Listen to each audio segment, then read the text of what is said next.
اسلام سے متعلق ہر طرح کی ویڈیوز دیکھنے کے لیے دینی معلومات چینل کو سبسکرائب کریں اور گھنٹی والے نشان کو ایک بار ضرور دبائیں تاکہ جب بھی ہم نئی ویڈیو ڈالیں وہ آپ تک پہنچ جائے۔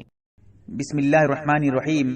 قربانی سے پہلے بال اور ناخن وغیرہ کاٹتے نہیں ہیں، بعض حضرات منع کرتے ہیں، کہتے ہیں کہ اگر کاٹو گے تو قربانی نہیں ہوگی وغیرہ وغیرہ، بہت ساری باتیں ہیں۔ یہاں پر میں مکمل تفصیل کے ساتھ مسئلہ بتاؤں گا انشاءاللہ، ایک ایک جز پہ نظر ڈالتا جاؤں گا۔ حدیث میں آتا ہے من رآ ہلال ذی الحجۃ واراد ان یضحی فلا یأخذن من شعره ولا من اظفاره، ترمذی شریف جلد نمبر 1 صفحہ نمبر 389 کھول کر دیکھیے گا، یہ حدیث موجود ہے۔ اس کے علاوہ مسئلہ مسائل اگر دیکھنا چاہیں، حدیث وغیرہ دیکھنا چاہیں تو مسلم شریف کھول کر دیکھیے، حدیث نمبر 1977 پہ ابن ماجہ شریف میں حدیث نمبر 3150 کھول کر دیکھیے۔ تفصیلات دیکھنا چاہیں تو مرقات المفاتح میں تفصیل موجود ہے، جلد نمبر 3 صفحہ نمبر 1081 پہ، اور اسی طرح قربانی کے احکام صفحہ نمبر 2 پہ احسن الفتاوی میں مسئلہ موجود ہے، جلد نمبر 7 صفحہ نمبر 496 کھول کر دیکھیے، جامع الفتاوی میں بھی جلد نمبر 8 صفحہ نمبر 143۔ اس کے علاوہ بہت ساری کتابیں ہیں۔ تو بہرکیف مسئلہ یہ بتانا چاہتا ہوں کہ جو حضرات یہ سمجھ رہے ہیں کہ بال اور ناخن وغیرہ کاٹنا جو ہے منع ہے، کاٹنے سے گناہ ملے گا، یا کوئی کاٹ لیتا ہے تو اس کی قربانی نہیں ہوگی، غلط بات ہے، بہت ہی بڑی غلطی ہے اس کی، ایسی کوئی بات نہیں ہے۔ بات اصل میں کیا ہے میں وہ انشاءاللہ مکمل بتا رہا ہوں آپ کو تفصیل کے ساتھ۔ دو صورت ہے، ایک صورت یہ ہے جو قربانی کر رہا ہے، جس کا ارادہ ہے کہ قربانی کرنے کا، قربانی کرنے کی نیت ہے جس کی، اس کے لیے الگ مسئلہ ہے، اور جس کا ارادہ نہیں ہے، قربانی نہیں دے رہا ہے، قربانی کا ارادہ نہیں ہے، غریب ہے مثال کے طور پر، چاہتا ہے کہ میں قربانی نہیں کروں گا، غریب ہے، ضروری نہیں ہے اس پر، تو اس کے لیے جو قربانی کا ارادہ رکھتا نہیں ہے، قربانی جسے کرنا نہیں ہے، اس کے لیے الگ مسئلہ ہے۔ اب پہلا مسئلہ یہ سمجھیے، جن کے لیے قربانی کرنا ہے، جو قربانی کا ارادہ رکھتے ہیں، قربانی کی نیت ہے، ان کے لیے مستحب ہے، بہتر ہے، افضل، اولا ہے کہ وہ جو ہے ذی الحجہ کا چاند نظر آنے کے بعد، ذی الحجہ کا مہینہ شروع ہو جانے کے بعد، یعنی ذی الحجہ کی پہلی تاریخ جیسے ہی ہو جائے، اس کے بعد سے جانور کو ذبح کرنے تک، ان کا جو جانور ہے، جس جانور کو وہ جس جانور کی قربانی دے رہے ہیں، جسے ذبح کرنا ہے، تب تک، یعنی عید الاضحیٰ کی نماز کے بعد، بقرعید کی نماز کے بعد جو جانور کو ذبح وغیرہ کریں گے، تب تک جو ہے وہ نہ کاٹے، بال اور ناخن وغیرہ نہ کاٹے۔ لیکن یہ حکم مستحب، ضروری نہیں۔ جو حضرات یہ سمجھ رہے ہیں کہ اگر کاٹیں گے تو قربانی نہیں ہوگی، غلط سمجھ رہے ہیں۔ اور جو حضرات سمجھ رہے ہیں کہ اگر کوئی بال ناخن وغیرہ کاٹ لے گا تو بہت بڑا گناہ کرتا ہے، یہ بھی غلط ہے، گناہ بالکل نہیں ملنے والا۔ اگر کوئی قربانی کا ارادہ رکھتا ہے، اس کے باوجود اگر وہ بال ناخن وغیرہ کاٹ لیتا ہے، تب بھی کوئی گناہ نہیں ملے گا، کوئی گناہ نہیں، کیونکہ مستحب ہے۔ اگر وہ اس حکم پہ عمل کرے گا تو ثواب ملے گا، عمل نہیں کرے گا تو ثواب نہیں ملے گا، لیکن یہ ضروری حکم نہیں ہے۔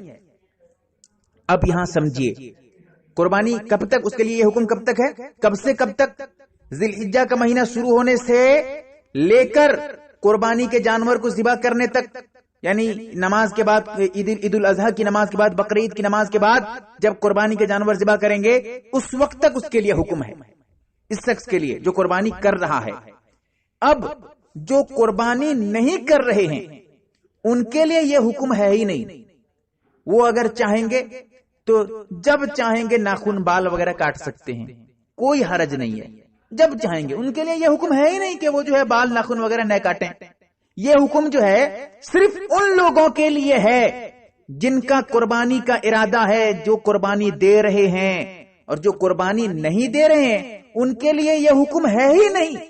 ان کے لیے کوئی ایسی حدیث نہیں ہے کہ حدیث میں آیا ہو کہ اگر تم قربانی نہیں دے رہے ہو تو تم جو ہے۔ اچھا، بعض حضرات، ایک مسئلہ یہاں، ایک بات یاد آ رہی ہے، کچھ حضرات یہ سمجھ رہے ہیں جو قربانی حدیث پیش کر رہے ہیں، گڑی ہوئی حدیث، گڑ کے اپنی مرضی سے، اپنے دل سے حدیث پیش کر دیتے ہیں کہ جو حضرات جو ہے قربانی نہیں کر رہے ہیں، اگر وہ ان ایام میں بال اور ناخن وغیرہ نہیں کاٹیں گے تو اس کے بدلے میں اللہ تعالیٰ ان کو قربانی دینے کا ثواب دے دے گا۔ غلط بات ہے، ایسی کوئی حدیث نہیں ہے، ایسی کوئی بھی حدیث نہیں ہے کہ جو حضرات قربانی نہیں دے رہے ہیں وہ بال وغیرہ نہ کاٹیں اور نہیں کاٹیں گے تو ان کو قربانی کا ثواب دے دیا جائے گا. ایسی کوئی حدیث نہیں ہے. یاد رکھیں، کھلے الفاظ میں صراحت کے ساتھ آپ کو بتا رہا ہوں. تو مسئلہ دو طریقے کا ہوا. ایک ان لوگوں کے لیے حکم جو قربانی کا ارادہ رکھتے ہیں، میں نے بتا دیا، اور جو قربانی کا ارادہ نہیں رکھتے ہیں ان کے لیے یہ حکم ہے ہی نہیں. اگر وہ چاہتے ہیں عید کی نماز یعنی عید الاضحیٰ بقرعید کی نماز سے پہلے پہلے ناخن وغیرہ بال وغیرہ بنا کے جائیں، کاٹ کے جائیں، کوئی بات نہیں، کیونکہ ان کے لیے کوئی حرج ہی نہیں ہے، ان کے لیے مکروہ ہی نہیں ہے، ان کے لیے یہ حکم مستحب بھی نہیں ہے، کچھ نہیں ہے. لیکن ہاں ایک چیز آپ یاد رکھیں، حدیث میں آتا ہے، ابو داؤد شریف صفحہ نمبر 559 پر حدیث موجود ہے کہ من تشبہ بقوم فہو منہم، جو جس قوم سے مشابہت اختیار کرے گا وہ انہی میں شامل ہوتا ہے. فقہاء اکرام نے، محدثین اکرام نے، شارحین حدیث نے اس حکم کی ایک وجہ بتائی ہے کہ جو حضرات حاجی ہیں، حج پہ گئے ہوئے ہیں، حجاج ہیں، حج کر رہے ہیں، احرام کی حالت میں ہیں، ان کے لیے منع ہے کہ بال ناخن وغیرہ نہ کاٹیں. تو ان ایام میں اگر ہم یہاں حج، تو ہم لوگ تو حج کو گئے نہیں ہیں، تو اب ہمارے لیے حکم نہیں ہے کہ تم جو ہے احرام پہنو یا ایسے کرو ویسے کرو. لیکن اللہ کے نبی نے جو حکم دیا ہے کہ بال وغیرہ نہ کاٹو، ایک وجہ، یہ وجہ اللہ کے نبی نے نہیں بتایا، بلکہ یہ وجہ بس شارحین بتاتے ہیں، جو شرح کرنے والے، تشریح کرنے والے ہیں، وجہ بتاتے ہیں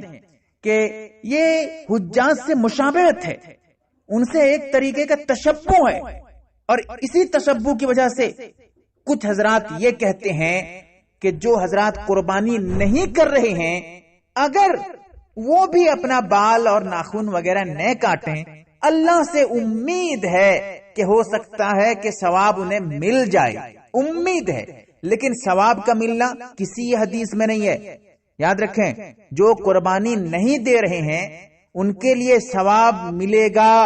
اگر وہ بال ناخن وغیرہ نہیں کاٹیں گے ان 10 دنوں میں، انہیں ثواب ملے گا، ان کو نیکیاں ملیں گی. ایسی کوئی حدیث نہیں، اور اس کے بارے میں کوئی گارنٹی بھی نہیں ہے کہ ثواب ملے گا. لیکن ہاں ان کے متعلق جو قربانی کر رہے ہیں، جن کا ارادہ قربانی کا ہے، ان کے متعلق حدیث موجود ہے. لہذا دو طریقے کا حکم ہوا. اب یہاں پر یہ سمجھیے، بال، زیر ناف کے بال اور ناخن 40 دن کے اندر کاٹنا ضروری ہے. زیر ناف کے بال اور ناخن کو 40 دن کے اندر کاٹنا ضروری ہے. جن لوگوں کے لیے یہ حکم ہے کہ وہ جو ہے بال ناخن وغیرہ نہ کاٹیں، ان کے لیے یہ خیال رکھنا ضروری ہے کہ اگر وہ بال وغیرہ ناخن نہیں کاٹ رہے ہیں، ایسا نہ ہو کہ 40 دن سے زیادہ ہو جائے. اب اگر 40 دن سے زیادہ ہو جاتا ہے پھر بھی بال وغیرہ کاٹتے نہیں ہیں، سوچ رہے ہیں کہ اب تو میں بالکل بقرعید کے بعد کاٹوں گا، جانور کو ذبح کرنے کے بعد کاٹوں گا، نماز کے بعد کاٹوں گا، عید بقرعید کی نماز کے بعد کاٹوں گا، یہ سوچ کر چھوڑ رہا ہے، ناخن نہیں کاٹ رہا ہے، بال نہیں کاٹ رہا ہے، جبکہ 40 دن ہو رہا ہے، 40 دن سے زیادہ ہو رہا ہے. اب گناہ ملے گا، گنہگار ہوں گے، گناہ ملے گا، کیونکہ 40 دن کے اندر زیر ناف اور ناخن کا کاٹنا واجب ہے، اور واجب کو چھوڑ رہے ہیں. اسی لیے میں یہ کہنا چاہتا ہوں کہ اگر واقعی میں ارادہ ہے آپ کا قربانی کرنے کا، تو آپ جو ہے قربانی کا اگر ارادہ رکھتے ہیں تو چاند نکلنے سے پہلے پہلے آپ ناخن اور زیر ناف کے بال وغیرہ، سر کے بال بھی اگر چاہتے ہیں اسے کاٹ لیجئے، اب صاف کر لیجئے، ناخن وغیرہ کاٹ لیجئے، تاکہ 40 دن ان 10 دنوں کے اندر نہ پڑے، کیونکہ اگر 40 دن سے زیادہ ہو جاتا ہے پھر گناہ ملے گا. اسی لیے اس کا خیال آپ ضرور رکھیں، ورنہ آپ ثواب کے چکر میں گنہگار ہو جائیں گے، گناہ مل جائے گا آپ کو. اسی لیے میں نے مکمل مسئلے کی وضاحت کی ہے. پھر بھی مسئلہ سمجھ میں نہ آئے تو آپ ڈائریکٹ رابطہ کریں، نہ سمجھ پا رہے ہو تو کمنٹس وغیرہ میں پوچھیں، ورنہ نمبر وغیرہ سب کچھ موجود ہے، مکمل ایڈریس موجود ہے یہاں پر. اللہ سے دعا کریں کہ اللہ تعالیٰ صحیح بات سمجھنے کی توفیق عطا فرمائے. نہ سمجھ پا رہے ہوں تو بار بار سنیں، تاکہ بار بار سننے سے اللہ کی طرف سے ایسا ہوتا ہے، میں نے آزمایا ہے کہ بات سمجھ میں آ جاتی ہے. سنیے مکمل، لیکن غلط مسئلہ مت سمجھیے. یاد رکھیں، مسئلہ مختصر یہی ہے کہ یہ حکم دو لوگوں کے لیے، ایک وہ حضرات جو قربانی نہیں کر رہے ہیں ان کے لیے یہ حکم نہیں ہے،